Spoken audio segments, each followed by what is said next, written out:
Welcome to Classic Value Investors. My name is Mariusz Konieczny, and today I'm doing something different, something special. This interview is not about some company you should invest in or what to do with your money. It's more educational because I am talking to my hairdresser, and you might think, why the hell would I be talking to my hairdresser on an investing podcast? Well, I'll tell you why. Because every 5 weeks I drive 1 hour one way to get my haircut. Okay, and if I do that, then there must be something special about this guy. Okay, so Tim, thanks a lot for joining me, and you tell me what is so special about you. Why the hell am I driving 1 hour one way to get my haircut? And I know for sure that I'm not the only one who's doing that. So first of all, I got to thank you because hairdressers normally don't. To your point, just your intro just said why you're talking to your hairdresser. So hairdressers normally don't have a microphone. Their microphone is the client. So I thank you for being my microphone because you're giving me an opportunity to talk in my profession, and I treat that truly as a profession. So why you drive, and I hopefully everyone would drive because I think that we are going to never be techno friendly. We're not going to be in the new quote norm of technology. I think we have to and going to be hopefully, and I'm speaking for myself, but hopefully with the rest of the hairdressers, that we have a cause and effect, which means I think it is essential, especially in today's world, that we keep the the camaraderie of humanity of we do need, and it is so essential that we are touched and we take the time and we create an interest and we connect. I think that's so more important. I think that technology is a tool, but it should not be the toolbox. I think we put all of our marbles in technology, but for why you come to me, hopefully, I can't speak for you, but hopefully every one of my clients come to me because I'm consistently connecting, and it's not just a cut. It's I was very blessed to be able to pursue this career and be successful in this career because consistently since 24 years old, I treated it like a profession and a piece of art. Like my clients are my canvas. So that sets me 100% different from a lot because it's my profession. It's my passion, my purpose. And every day, I consistently give to my clients. I want the best, it's not just a cut. It's not just a service. It's an experience. So I'm very blessed and very fortunate in 31 plus years, which means I'm lying about my age because I think I'm always 31 or 37. I but noticed that. I noticed that. How sensitive you are about your age. right, yeah. I'm So never I gonna always mention think that again. I always believe it's attitude, not age. But anyway, so I think the most important thing is to keep that connection. And more than ever, I've always said this, but more than ever in these last 7-8 weeks, we have to understand that to feel great is or to look great is to feel great. We have to. We can't lose that. We can't lose that in our humanity. We got to keep that source of. It's not. I'm a really perfectionist, but that's not why my clients come to me. They don't understand how much I put into their hair. They understand what I put into them. And it's just the act of kindness and caring, and they see how much. If I ever get a new client, the first thing they say to me is, "No one's ever spent this much time with me," and I think that's what we're losing. In the 7 weeks, if I ever look back, I'm a workaholic, but I had to shut down for 7 weeks, and the first thing that my friends and my family said to me was, "Oh my God, I enjoyed my time with you, not spending money or whatever. It was spending time." And I even had to relook at that. I became very mechanical, and what I'm saying. So, with that all being said, we will never, ever in my industry have technology take us over. But with that being also said, we have to remember that it's very important not to lose connecting and the value of the relationship. You know what I'm saying? Like, so technology is trying to shut us down as far as that. And so I'm very fortunate and I'm very consistent with my passion with hair. And like I said in the beginning, thank you for letting me have this microphone because hairdressers are kind of like, oh, they do hair at home and they're gossipy and they're this and they're that. And that's not really true. You know, we are actually we're like doctors. We really have a craft and we, people are afraid of hairdressers and changing their hairdresser equally as they're changing their doctors or trying a new doctor. You know, hair's an emotion. More importantly, it's an emotion, and you have to really gain that respect so they are comfortable and give you the freedom to be creative. But when you said something about switching, and I don't know if I gave you. Remember how I gave you my book to read? I'm not sure if you read it. Like, if you I did read didn't, it. you did read it. I did read it because I'm inspired by people. So I am not smart by book. I'm smart by creativity. So I enjoy anyone. I like anyone that's like brain smart. I'm like always intrigued. But yes, But and the biggest thing about your book is I always thought homes were an investment, and you do not agree with that. right. Well, the reason why I'm bringing up my book, other than hopefully people that listen will buy it. No, jokes set aside. You see, as a business, okay, and you are a business. You have a business, and you yourself are a business. And in the book, I was talking about how a business can have a moat. All right, like a castle has a moat, and it keeps Yep. intruders away.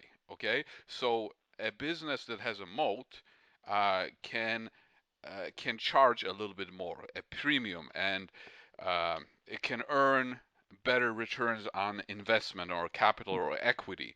And so by you saying clients don't want to switch, that's one of your moats. It's a switching cost.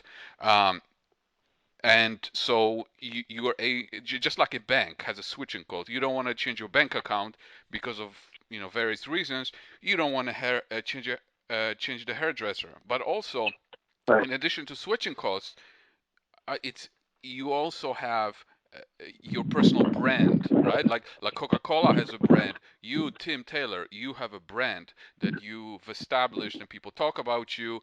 So that's another aspect of why you're so special.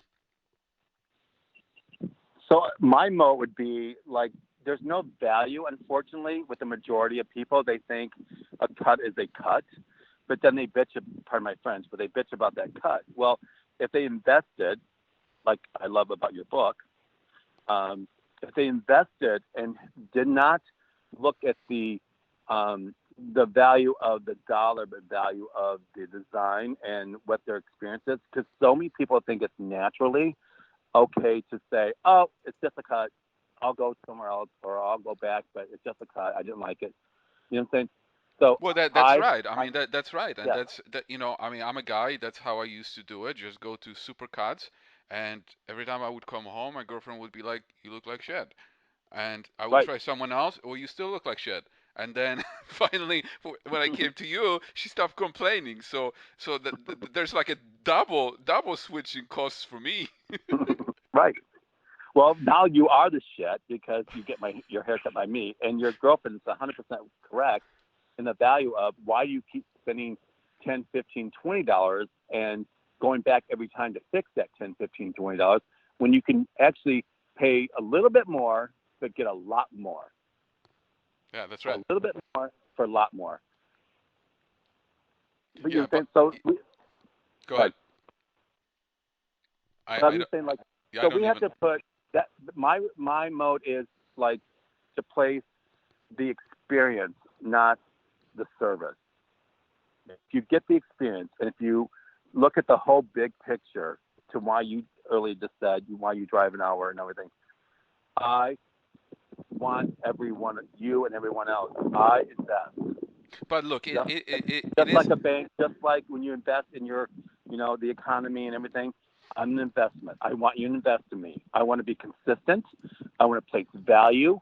And I want you to understand that I walk the walk and talk the talk. I am a perfectionist, and I want you to know that this is why you paid the dollar amount at the end of the service. You know what I'm saying? Like, so But I'm it's an investment. it's not just about the experience, if, for me at least, because if you wouldn't deliver the product, the experience, I mean, okay, like in ballroom dancing, I teach ballroom dancing, so there I see a lot of studios or teachers out there that they offer the experience and they just say, oh, you look beautiful, you move beautiful, and they just sweet talk you, okay, but at the end of the day, the person, you know can dance even after they take lessons for years. So with you, it's not just about experience. I mean, I appreciate talking to you.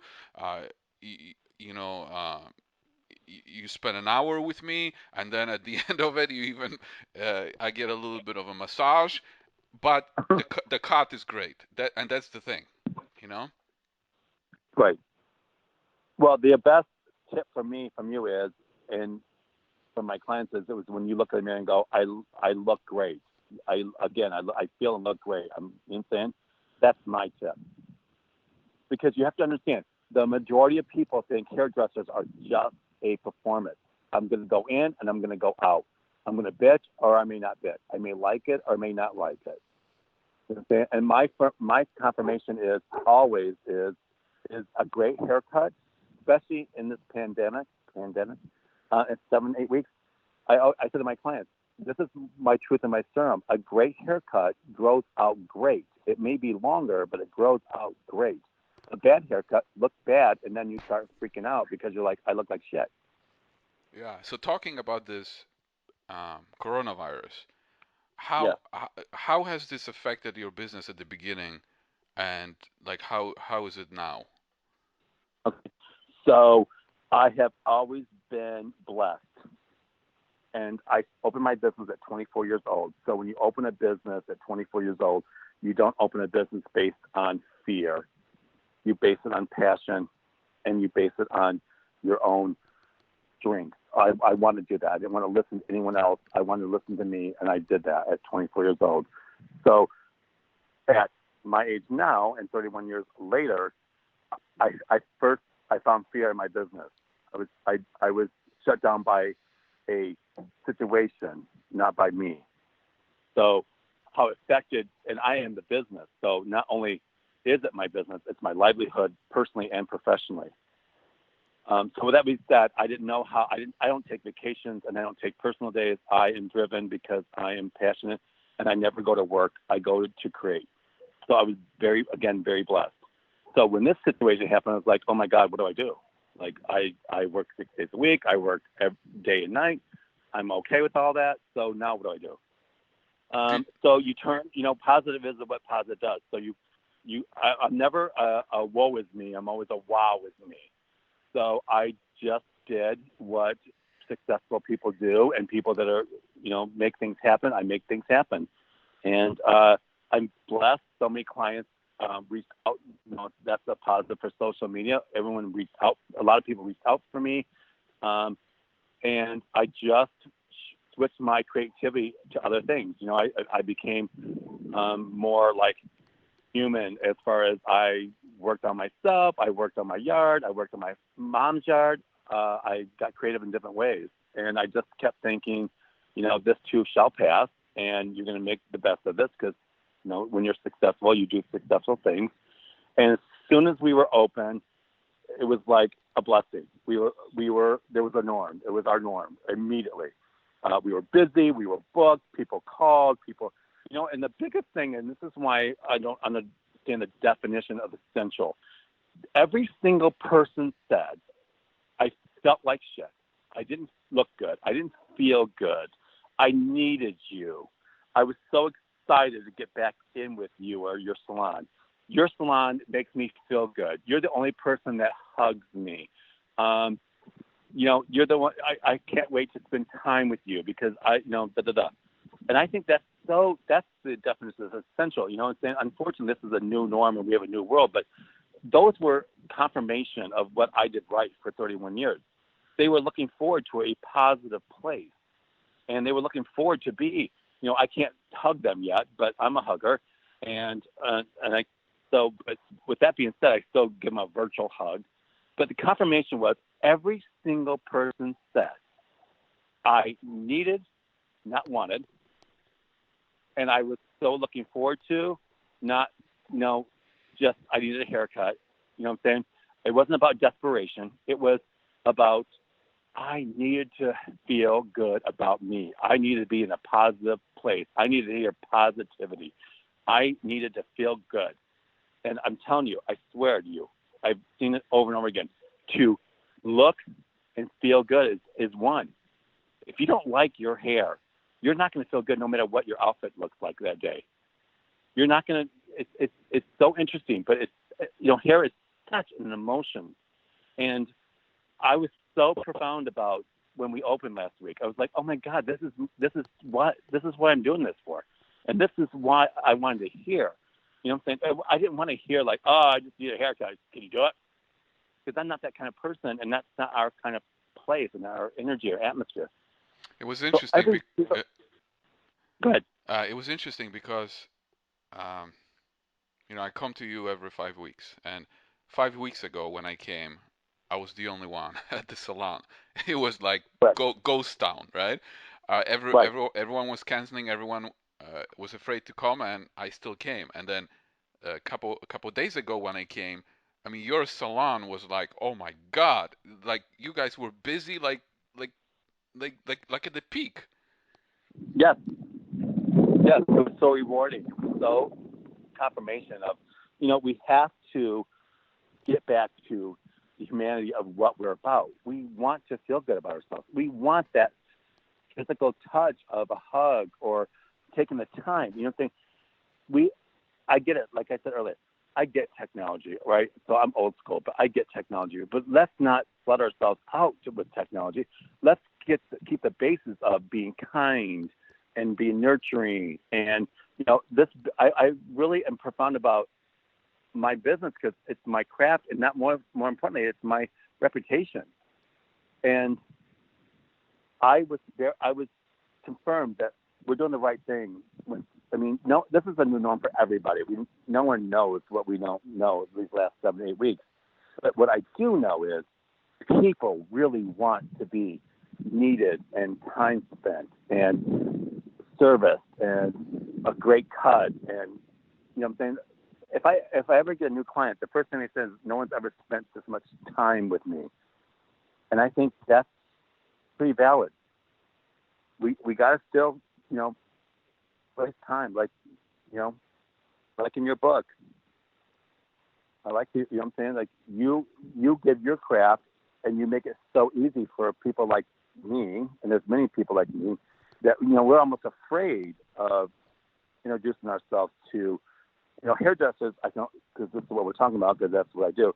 But hairdressers, that's our weakness, is, how to make we don't have a 401k unless we do it ourselves. We don't have an investment. We don't have retirement. We don't have paid vacations. And that all scares us. And so your book simplifies all that about making it easy to understand what we should not do as far as investing and, our future. I thought, to be honest with you, home, my home, buying a home, renting it out, all these things were investments. But you're right. It's a money pit. It's my.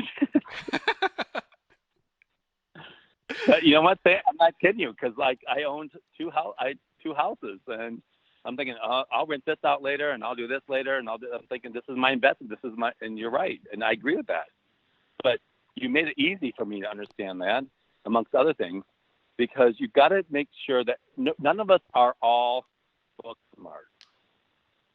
And the ones pretty much like us that are creative smart, we have some money or a lot of money, but we really don't know the tools to what we should do in investment. And I'm going to tell you, speaking honestly, I'm the business owner of 2 salons, and that is my weakness. I trust my accountants, I trust my bookkeepers, I trust anyone that is book smart because I'm creative smart. And so I took that very seriously when you gave me that book.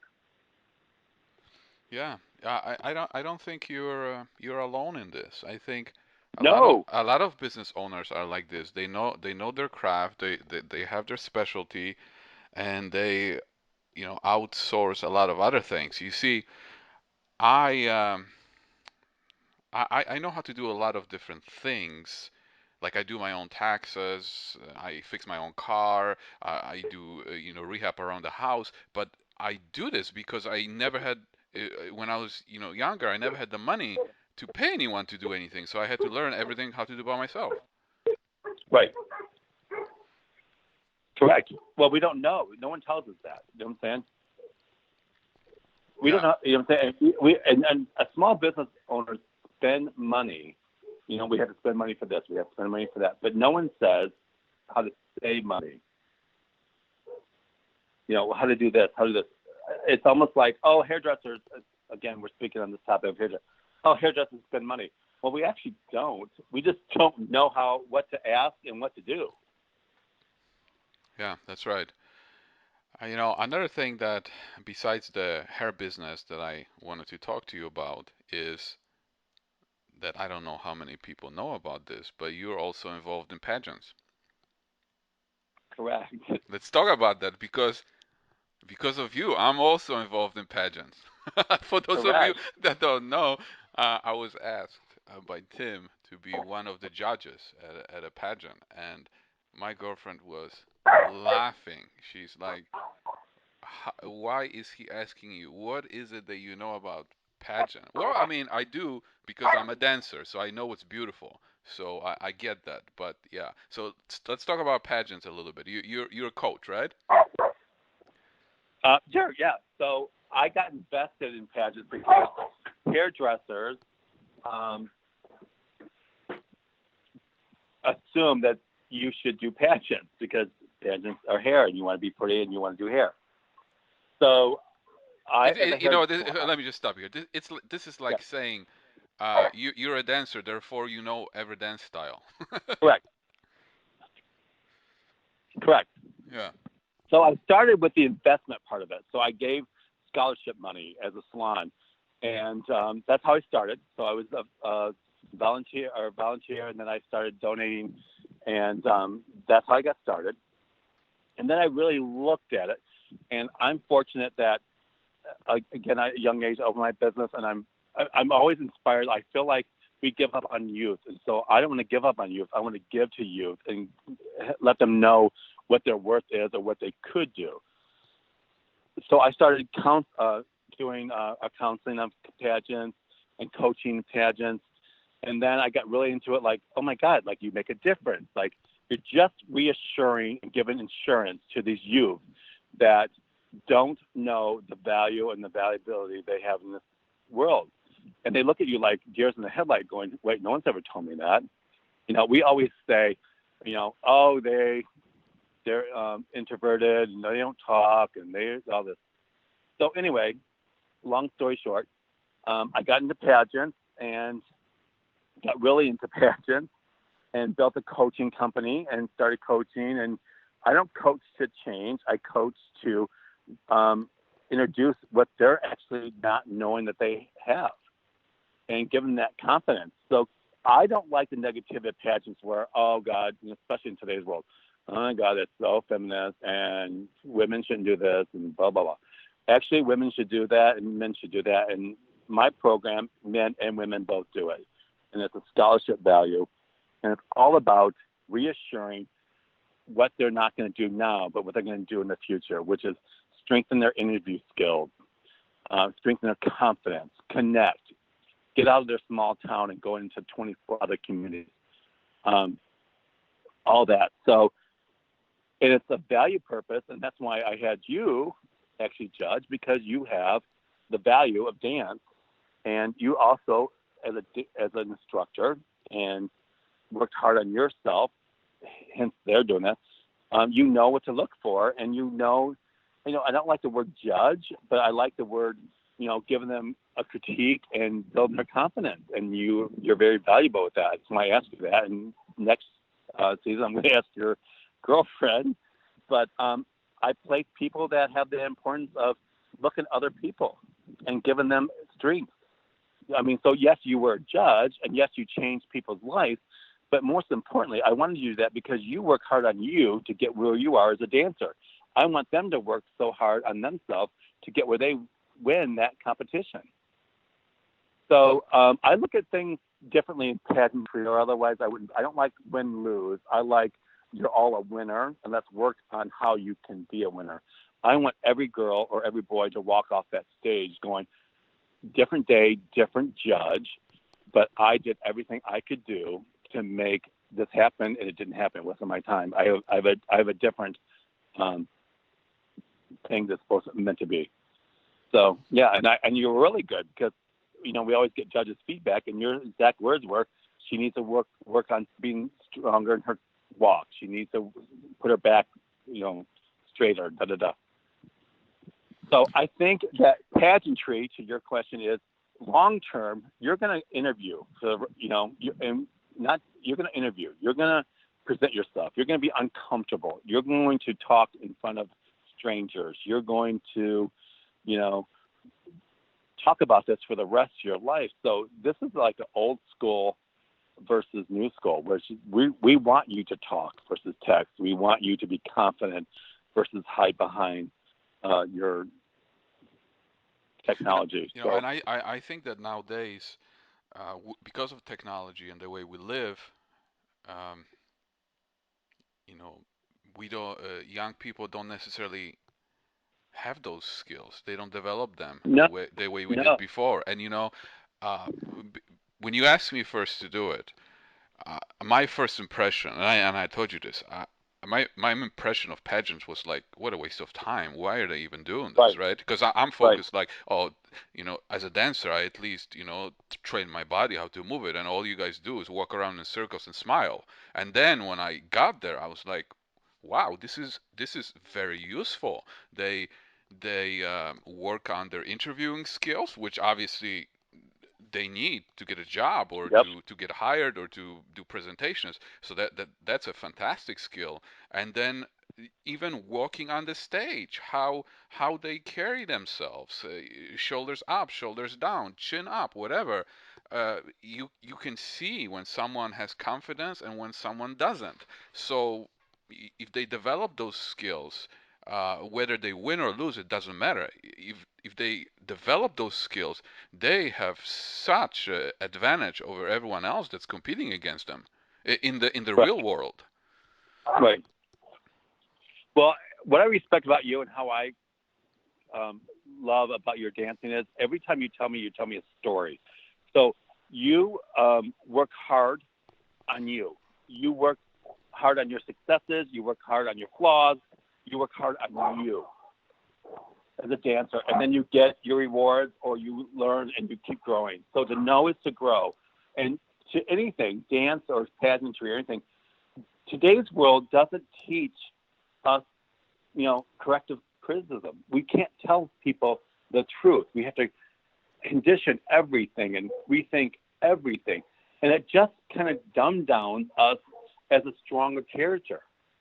So you wouldn't be the dancer today that you are, and you wouldn't be teaching now dance and have the respect of that and have the clientele of that if you just had your parents or anybody say, oh, you're good, you're good, you're good, you're good. What, are you?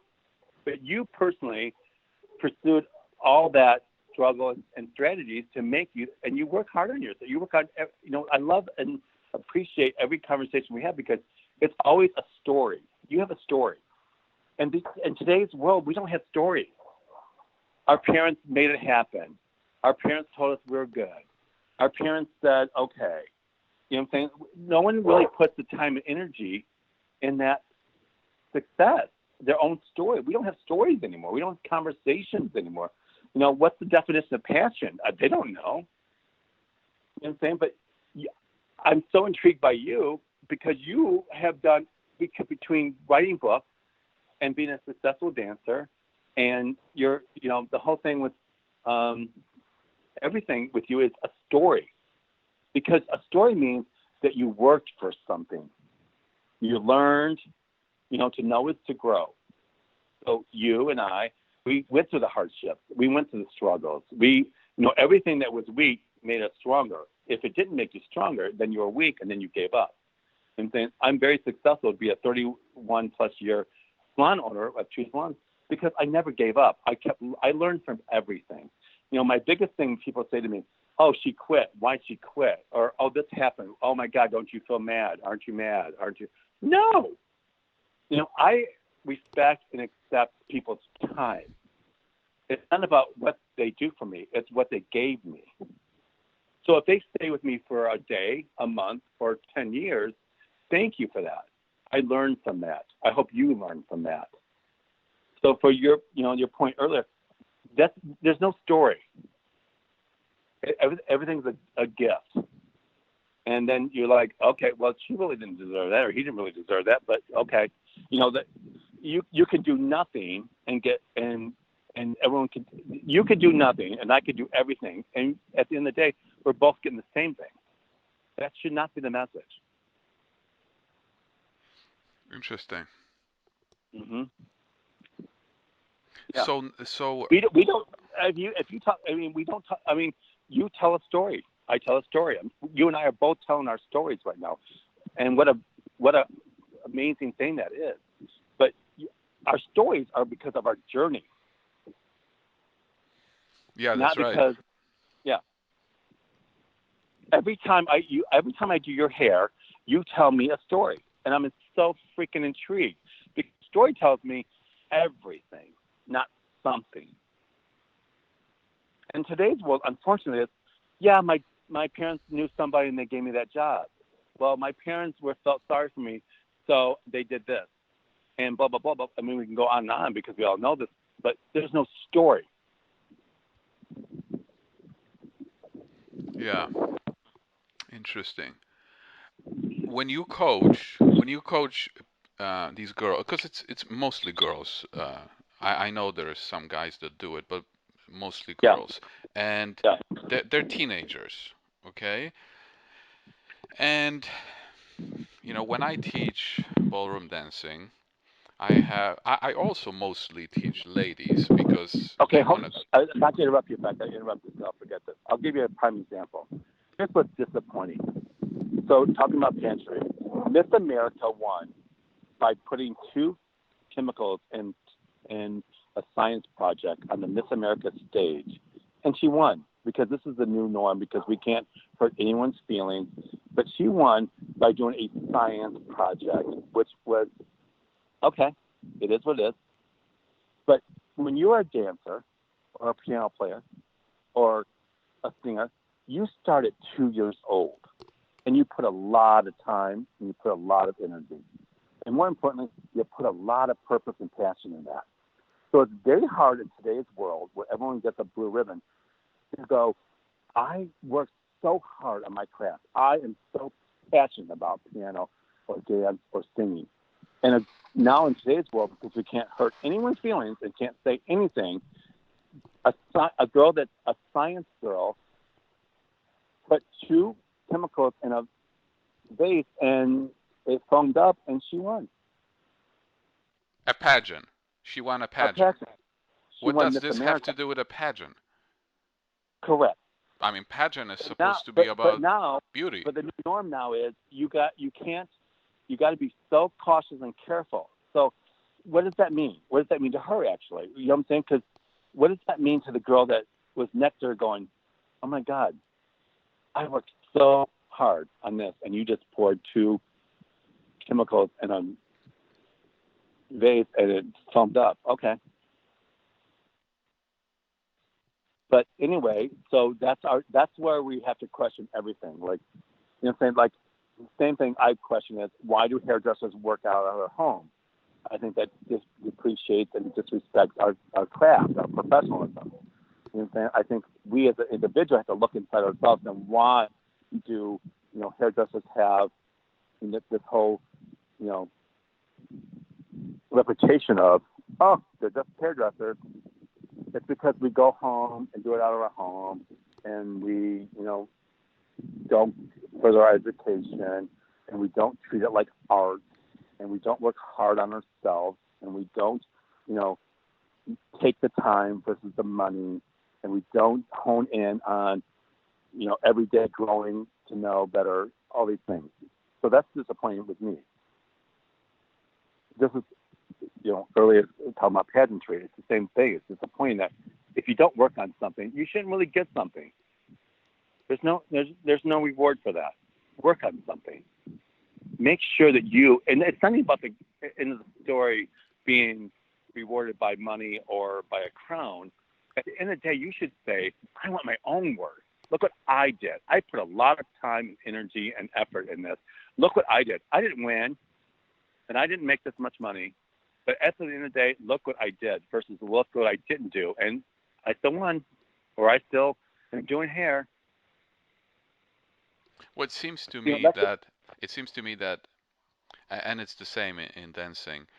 You have people that professionals that are in it, but to them, it's no difference if they worked at a gas station or Right, or cut hair or taught dance lessons, right? right.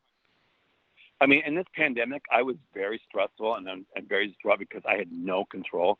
And, in my opinion, the definition of the owner is they take risk and they learn and they grow and they have the control. I did not have any of that.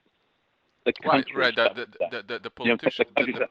the politicians took over your business. Right, right. So with that being said, I still didn't go to people's homes, and I got phone calls and personal messages almost.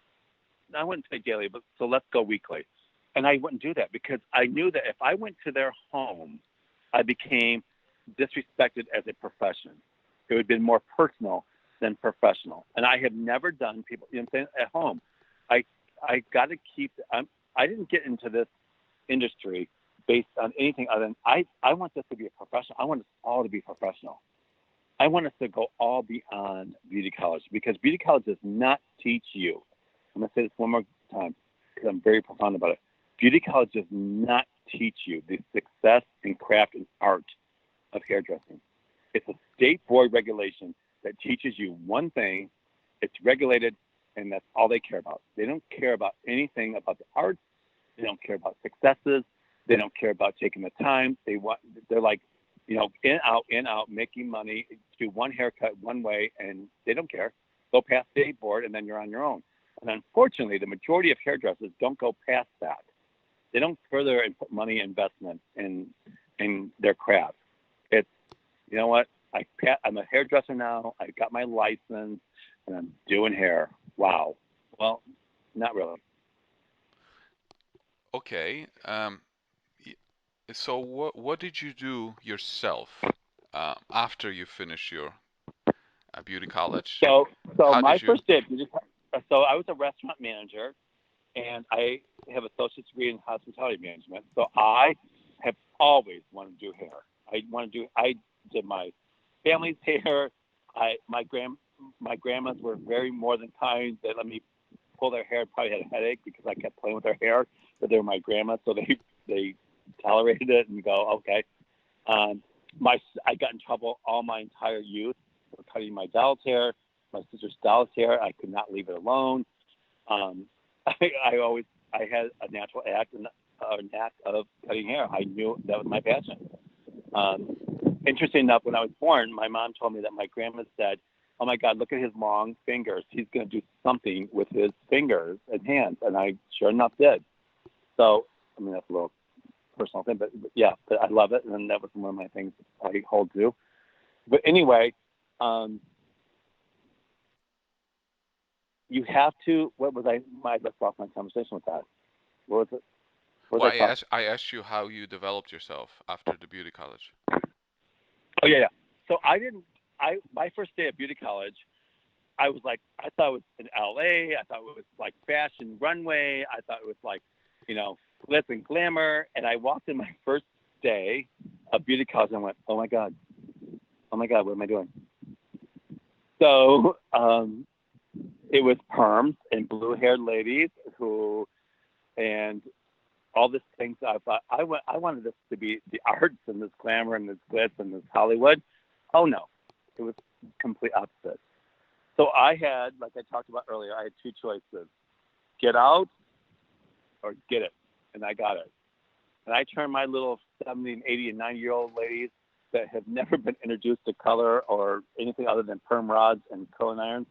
And I was like, okay, girls, okay, let's be young, let's be, do all these things. And I swear to God, in my life, I broke pretty much all the rules and my beauty colors I chose because I was like coloring hair versus gray hair. I was blowing out hair and cutting cute little sassy haircuts versus perms and curling irons. Because I couldn't, in my life, even I can't do something that I don't believe in, or I'm kind of a rule breaker. But I swear to you, and up until for many years, so many of my little old lady clients came to me when I opened my salon because I got to be blessed to open my salon 8 months after graduating from beauty college. So, but I turned it in. I turned it to what I wanted it to be. I wanted to be a hairdresser of the arts. I was creative. I was talented. I was blessed. I wanted to do this. I was like, this is my release. And then I was a restaurant manager, and I quit that and became a waiter, which I love because I love people.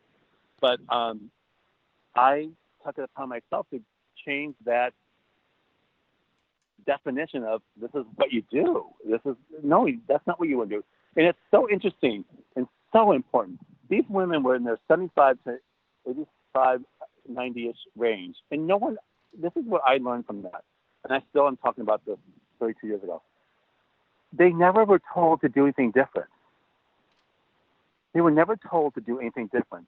Their message was, I'm old, so I have to look old. And I thought, no, you don't. No, you don't. I learned that from my mom, too. It's about age. It's not about age. It's about attitude.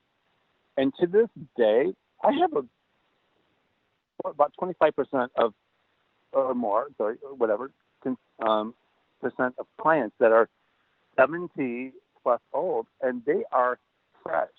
They don't have old haircuts. That's not my fucking job to make them old. Pardon my French. They already know that.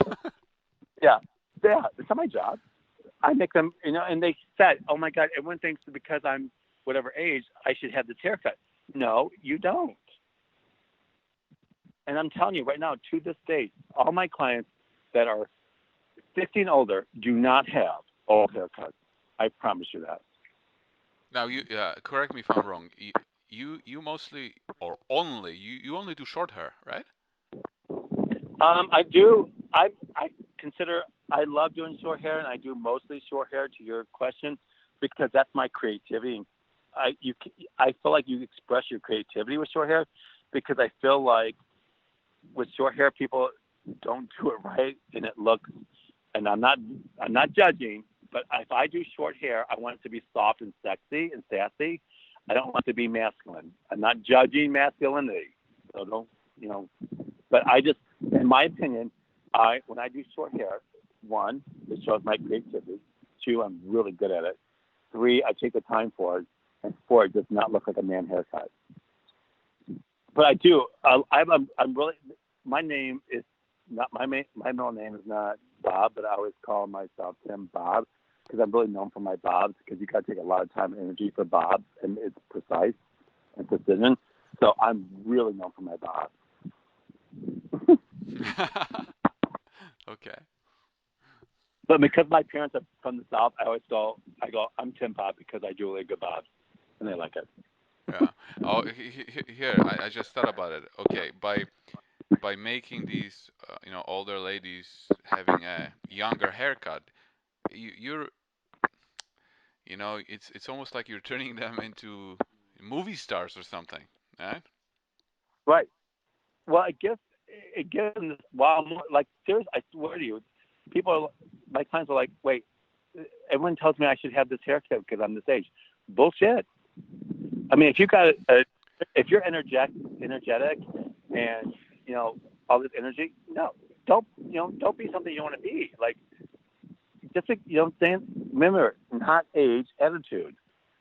And so my clients are really sassy and sexy and got an attitude. Don't you going to be the one that has the opportunity to not do that to them. I'm their craft. Like, and I tell them that. I always say, "Oh, look at you, little sexy." You know what I'm saying? Like, I give them the energy. They feel great about themselves. They're It's staff. another thing that I wanted to add to this is I think the same reason why the ballroom dance industry is so popular in the U.S., especially I don't know if I told you, the pro-am, where professional dances with an amateur, because a lot of ladies, above the age of 50, they they don't want to be told that they can't dance anymore or they can't be sexy anymore. So they get into these competitions. They hire a dance teacher, put a beautiful costume on, full, hair and makeup, and they are able to relive their youth again. And it's um, it's kind of similar to what you're telling me. Absolutely. It's all about attitude. Who the And, hell are and you to who the hell are you to tell me that when I'm 60 something years old I can be a Latin dancer? correct. Yep. So you're giving them inspiration. No one wants to be old, no matter what. We all know that, no matter who you are. And two, you're giving them everything their husband doesn't. Say it again. You giving You them give what? them their husband doesn't. Right. That's right. That's right. And I love that because I'm telling you, you and I are in the same position as far as you give them interest, you give them all that, and I give them all that. And their husbands are, I swear to you, all my clients are like, my husband doesn't even do that or say that. Well, of course they don't. That's why I'm here for you. Yeah, but you see, and, and, and, and you, there's a little difference between you and I, because when they come to you, you do all the work. When they come to me, I make them do all the work. It's like I can't dance for you. You got to move yourself. but you are giving them what attention, and that That's right. not everybody, but they want your attention. That's unfortunate to even say. I'm saying that out loud, but they want your attention and your time, and that's what they haven't gotten, unfortunately. Yeah, that's So right. truly, and that's what I give them. You know what I'm saying? And I give them confidence, and I say things that are not politically correct, and I give them honesty, and you know what I'm saying. And this is one of the biggest things after this freaking virus. I hug everybody because I think hug is healing. And most importantly, I was very blessed all my life, and I was hugged by my grandmother, who always reassured me by that hug. And I think a hug is a reassurance. And I have always committed to a hug all my life because I, all this Me Too movement and all this virus shit, it's all a disconnect. And I can't lose that. I hug my clients and I hug my friends and my family because it's important. It's very important to embrace. When I hear a new client say to me, "Oh my God, thank you for that hug," because I can't tell you how long I don't can't tell you how long it's been since I got a hug. My husband, my wife, whoever, we don't naturally hug, and that's so interesting to me and so disappointing because for now 8 weeks I can't hug, and that's the one thing we are open. But you have no idea. I look like a robot. I'm always like launching forward to hug. And I'm like, oh, I'm sorry, I can't hug. And that's so disappointing because people need a hug. People need that connection. And that's what no one's talking about. And they should freaking talk about because, you know what I'm saying? A healthy hug and a healthy attention, and healthy time, those are things that no one talks about anymore. And that makes me so different from the rest because consistently I do that. I am very invested with my clientele. I'm very invested and I walk the walk and talk the talk with my clientele.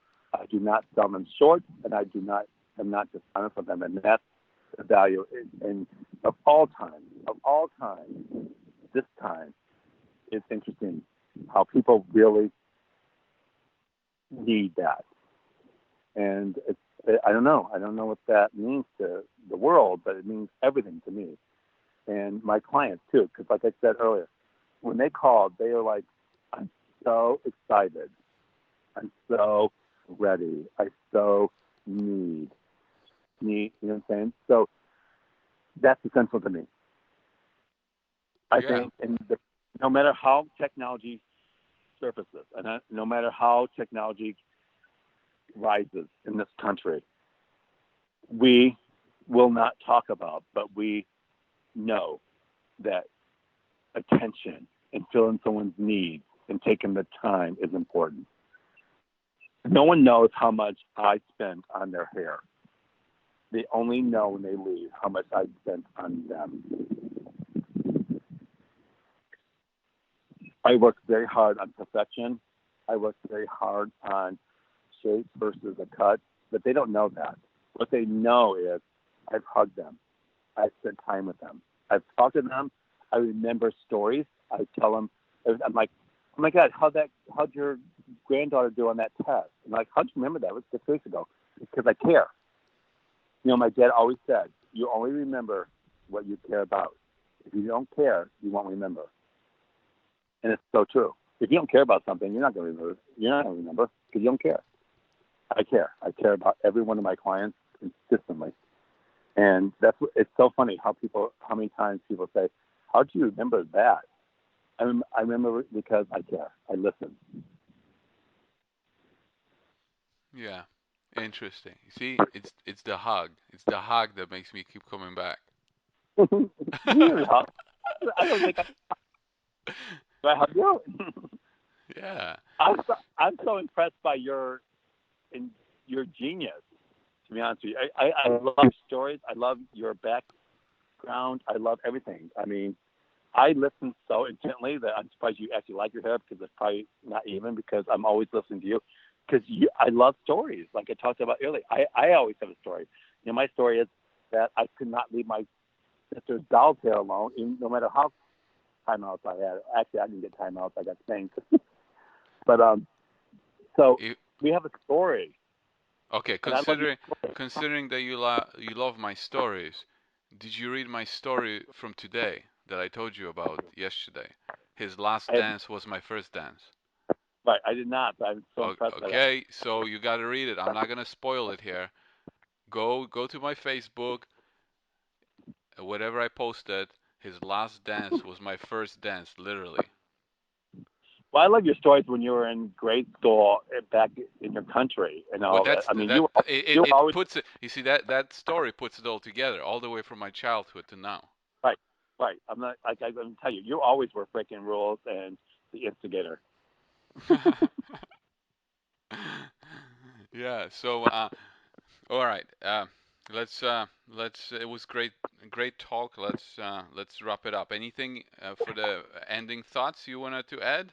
It's been, as I said at the beginning, it's a different interview. It's not about an investment. It's an experience talking to someone who I like a lot, and it's my podcast, so I can do whatever the hell I want. Exactly. And we all should do what the hell we want. Just be responsible for whatever the hell you want. Um, I can't tell you. Like I started, I'm thank you for the microphone. People think hairdressers are just hairdressers. I'm not just a hairdresser. I'm a day maker. Um, I'm very blessed. I thank you for you being my client. To your point, you drive an hour away, and not only do you drive an hour away, you're an hour difference in time zone. So Yeah. thankful, and I want everyone to know that no matter what technology surfaces, always keep a connect. You know, we have a virus that says disconnect. Well, I say connect, and I thank you. I can't tell you how much I love. You know, I'm a professional, just like anyone else is a professional. I treat it like that, and I thank you for you be my client, and I thank you for this time. All right. Perfect. So let's wrap it up, and I will see you in 5 weeks. Okay, I appreciate it.